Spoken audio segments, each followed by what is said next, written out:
Sibingelele sikwamukela indaba enze ihora lokuqala emini sibingelele nakuwe osibuka ohlelweni lwethulusha lwezokusakaza iDTT lezi ndaba nizethulelwa usakhiwo ngokwasokhela naze ezinohlonze emini nje. Masingasizakala ngamanzi nkosami siseduze thina namanzi kodwa sinawo thina. Umengameli ANC Cyril Ramaphosa uphothule uhambo lwakhe izolo eJozini enyakatho yaKwaZulu-Natal nalapho ethembise izakhamuzi ukuthi uhulumeni alisukumela udaba lwamanzi. Umengameli Ramaphosa uthembise lezi zakhamuzi ngesikhathi esemkhankasweni wokhetho kule ndawo.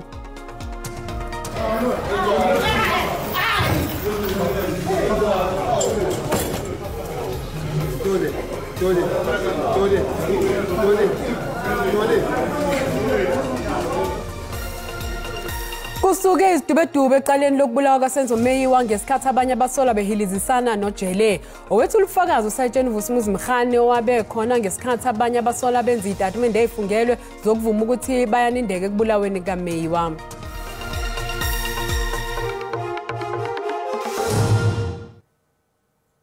Umengameli ANC Cyril Ramaphosa uphothule umkhankaso weqembu izolo eJozini enyakatho yesifundazwe kaZulu-Natal nalapho ethembise izakhamuzi ukuthi uhulumeni alisukumela udaba lwamanzi kanye nobugebengu bekubiyake kweimoto zeqiswe umngcele. uRamaphosa uchithe impela sonto esibuya kuye ekhankasa njengoba kubhekwe okhethweni likazwelonke ngonyaka ozayo. Le ndawo esenyakatho yesifundazwe yaKwaZulu-Natal ibhekene nezinkinga zokugqoza kwezidingonqangi ikakhulukazi amanzi kanye nobugebengu bekubiwa kwempahla yeqiswe umngcele.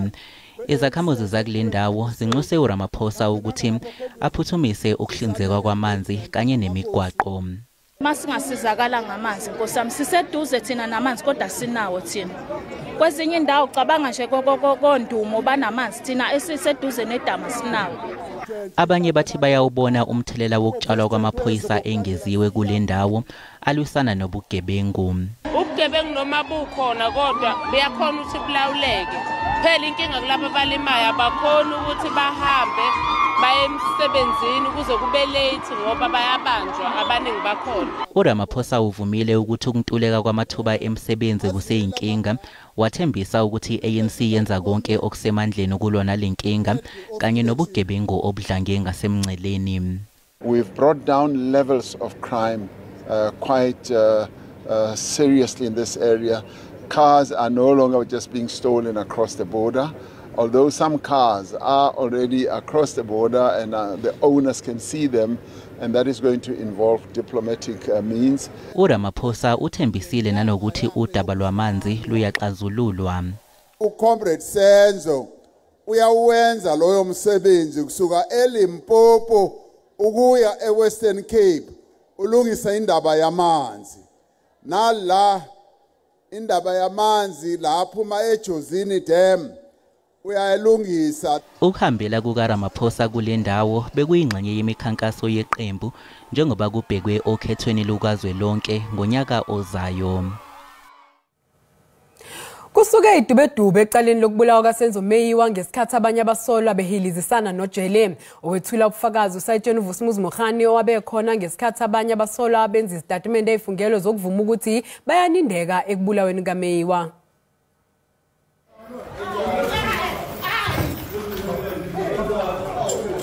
Kusuke uthuthuva eqaleni lokubulawa kaSenzo Meyiwa ngesikhathi kudonsana ngezihlutu abanye ofakazi kanye noJele ngesikhathi inkantolo isaguqile. Ummeli ke womsolwa wesithathu uadvocate uCharles Mnisi uthi ikhasimende lakhe likhala ngokuthi lichukuluziwe. Then according to accused number 3 he then uttered the word if they do not want to comply with his instructions it's going to hit them.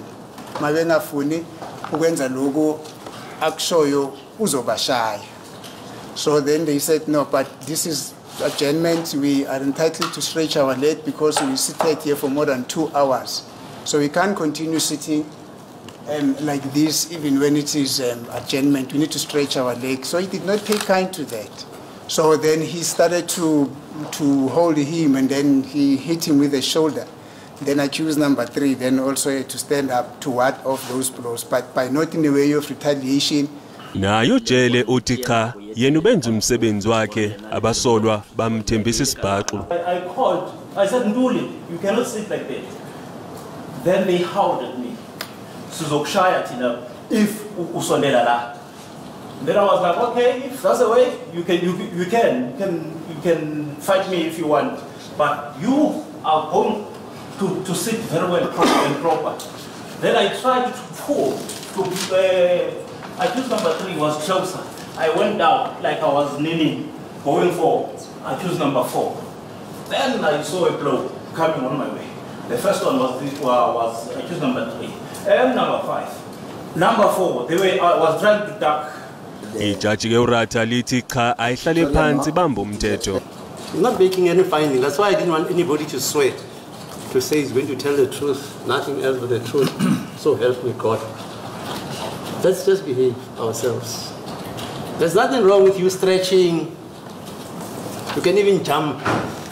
I mean, but if the gentleman believes that maybe that is not the decorum we should be adopting, I think he's entitled to have a word with you. But this one of fighting, like in our parliament. Ngaphambi ke kwalokho usayitshena uVusumuzi Mokhane ubelandisa malungana nezindlela abadlula kuzo ngesikhathi belayishe umsolwa wesihlanu. Leli qala liyaqhubeka. Isikhomisi kwazile ukubuyisela umthamo wamandla ogesi eziphehlini zayo zesiteshi ezisebenzisa uhlelo lwegesi kungakho seyinciphise uhlelo locisha konke ugesi ukusuka esigabeni sesithupha kwehliselwa esigabeni sesithathu nesesine. Lapho ke esikhomisi memezele nezinye iziphathimandla ebezilungiselwa ke sezibuyisela emgudwini wazo wokusebenza. Ungqongqoshe owengamele ezogesi uthi kokunye okusize kakhulu iEskom ukuvuka kweinjini eziteshini zogesi njengaseThuthuka, eGrill, iMalta kanye neziteshini iAnod. Balindele nokuthi emasontweni ambalwa ezayo kuphinde kubuye ezinye injini zamandla kagesi. We have replenished our emergency reserves and some of these units have come back, and of course what has also returned rather was Grill unit number 3. Njengoba kusondela ukuqala kwesikhathi samaholide, iEskom yethembisa ngokuthi ucisha konga ugesi kuzobe kuseyigabeni eziphansi kakhulu. When you really look at from Monday onwards until Friday the 1st, we plan to then switch between stages 3 during the day and then for evening to stages 4. And as we move into Saturday, the 2nd of December, we'll get some reprieve and we're planning no load shedding during the day from Saturday and Sunday. And then we'll do stages 2 in the evenings. Once again, as stated, this is to help in terms of building up the reserves. Kusenjalo isikhungo iS&P Global Ratings nesilawula uhlelo lokukala izinga lamandla omnotho emazweni omhlaba naseyinkampanini. Sibona sengathi uzinzo lokusimama kweEskom luzoqala kubonakala njengoba uhulumeni efake imali engu-254 billion amarandi emzamweni wokutakula ezikweletini lenkampani ehlinzeka ngogesi. Iyaqhubeka njengamanje inqungquthela yesithathu yabesilisa ebanjelwe ePitoli. Inhloso lenqungquthela ukuba nezingxoxo nabesilisa ezizobacija mayelana nokuphathwa kwabesifazane kanye nezingane ezisencane zamantombazane njengoba sindlondlobala nje isibalo sokuhlukunyezwa kwabesifazane nezingane.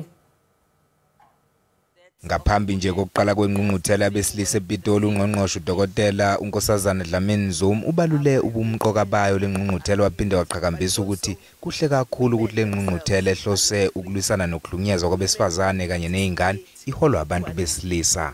The significance is that it's the leaders, political leaders, who are leading the charge, and it's men who are leading the charge. And it's men from all walks of life, religious, traditional, political, workers, students, women, all leaders that you can think of, academia, judiciary. They are going to be participating in this conference because we want to put an end to violence against women and girls. Ungqongqoshe uqhubeke wathi wonke umuntu wesilisa ezwenikazi Afrika kufanele afunga gomela ukuthi ngeke ahlukumeze abantu besifazane. Usihlalo weCommission enhlangano ezizwe ebhekela abesifazane ukuthula kanye nezokuphepha uthi kufanele behlonishwe kuyo yonke imiphakathi abesifazane kanye nezingane zamantombazane. We cannot claim to be working towards sustainable development when we still have societies where women are not fully respected, as valued members. Le ngqungquthela iyaqhubeka ePitoli. Mbukeli sathi iqhwetolo kanti masibuya sizophathela uWT.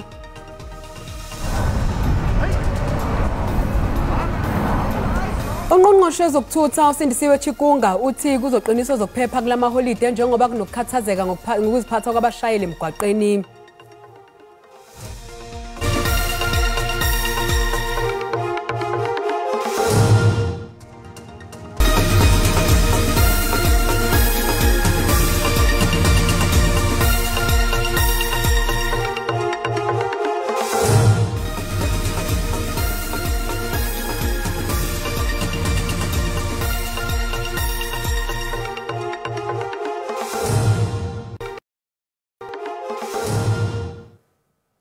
Mbukeli sikubingelele sikwamukela uma ngabe usanda ngena udabeni oluhambe phambili besibike ukuthi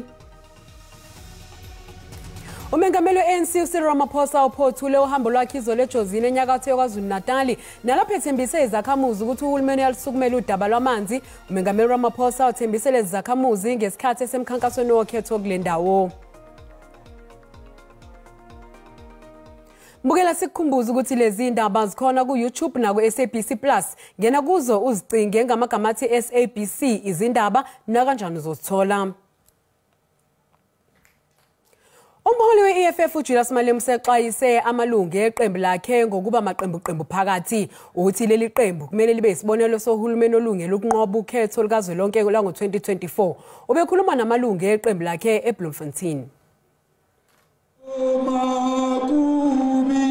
Malema uxwayise amalungu eqembu lakhe ngezinto eziningi nokufaka phakathi ukuzigculisa wona kuphela nokuzazisa.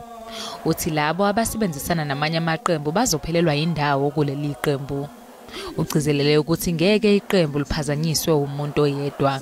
There is nothing exciting that you are doing different from what the ANC and the DA did to our people there.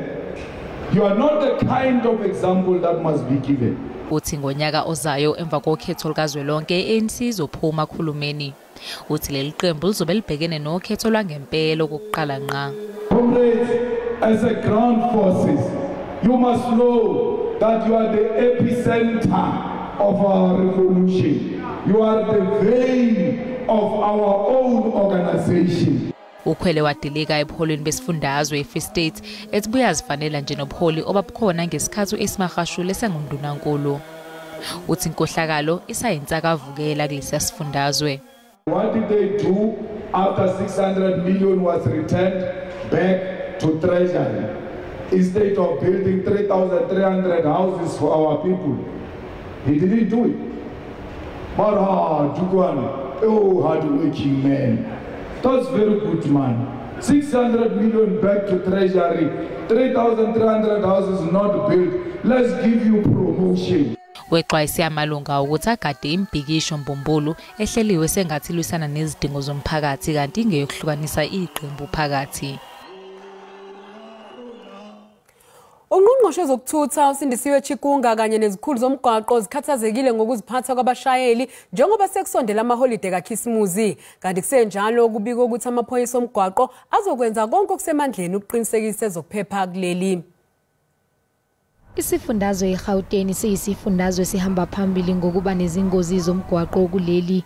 We are deploying personnel and technologies across the country, especially in high-risk accident-prone areas, to prevent incidents and accidents by ensuring all road users that they are safer on our roads. Zizigidi eziyishumi-nantathu izimonto ezihamba emgwaqeni kanti amaphoyisa omgwaqo azosebenza ngokuzikhandla ukuzama ukwehlisa isibalo sezingozi kakhulukazi njengoba sekusondela amaholiday kaKhisimusi. It is for this reason that we have given each province a target to achieve in this festive season to ensure that we can move our country on a solid trajectory towards the attainment of the 2030 target of having road fatalities. eGauteng, KwaZulu Natal, Eastern Cape, Western Cape, Limpopo kanye neMpumalanga kuseyizifundazwe ezihamba phambili ekuphuleni imithetho yomgwaqo.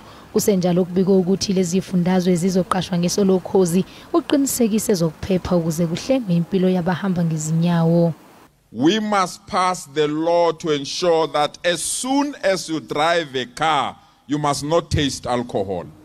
Ngonyaka odlule izingozi zomgwaqo ezaqoshwa ngamaholide kaKhisimusi zazikhombisa ukwehla ngamaphesenti ayisikhombisa maziqhathaniswa nezaphambilini.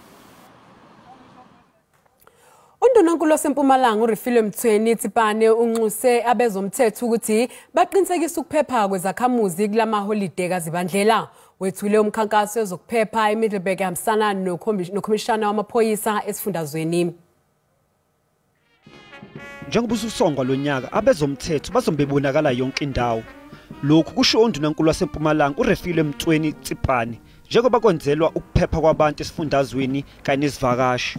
We want to caution all our road users that we will be all over our roads. We've got about 11,170 policemen and women who are ready to take it up in our street to make sure that they protect our road users. uMasipala Steve Chwete wamkele ngezandla ezimhlophe kwethulwa kwalomkhankaso. We are very much happy for the SAPF that is going to be visible to the community. We hope that the crime is going to be very less. I think that this December we'll have a nice December, a progressive December, because crime is so high here in Steve Chwete. Ezinye izihlela abanazo ukuvashela izindawo zokucima ukoma nalapho kushaqo utshwala obuningi ngenxa yokugalandelwa kwemigomo. The liquor consumption is a problem in the province, and the taverns that we are having in the province is also contributing more on the issues of crime. Amaphoyisa athi azoqhubeka nokuvashela lezi ndawo ngamaholide kaZibandlela. Abaholi bamazomhlaba bazobhunga ngamaphuzu abalekile aphathelene nokuguquguquka kwesimo sezulu emhlabeni. Lo mhlangano uzoholwa inhlangano yezizwe uzosingathwa eUnited Arab Emirates ngokusekupheleni ke kwaleli sonto ukuze kube mhla zi-12 kuZibandlela.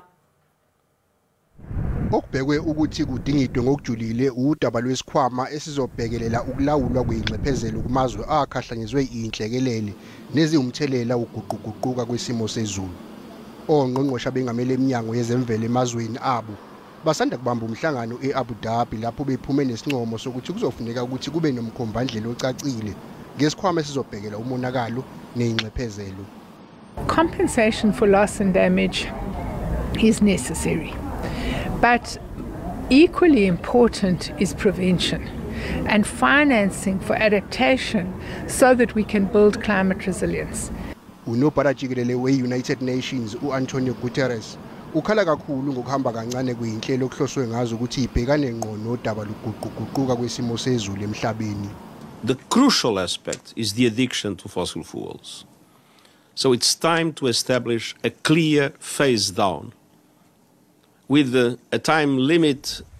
Njengoba kusondela isikhathi sokuqala kwezishingishane emazweni aseyingxenyeni ze-Southern Hemisphere, lamazwe aseqalile ukuyilungiselela ukufika kwezimvula ezinamandla ehambisana nezikhukhula nokumthelela wokushintshashintsha kwesimo sezulu emhlabeni.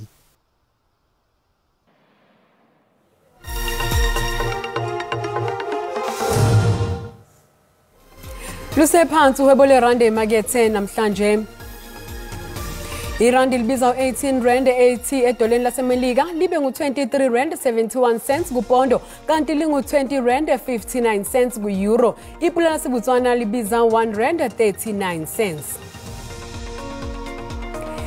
Iphansi inkomba yezabelo JSE. Igolide libiza $2,111 i-ounce. Iplatinum yona ibiza $935 i-ounce. Oil ongahluziwe ubiza $80.07 umphongolo. Mbukeli, umhlahlo wesimo sezulu uyalandela emva kwekhefu.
Ninami Nkashana Kamenzi isizwe sikaphunga noMageba lezi indaba sizibeka lana ke siyabuya futhi ngehora lesikhombisa sobe sagiya ngalo likaMageba yakosokhela ke lenkosazana uManzuza umshazi kanoshada kaMaqhoboza kuze kube ngokuzayo sale kahle.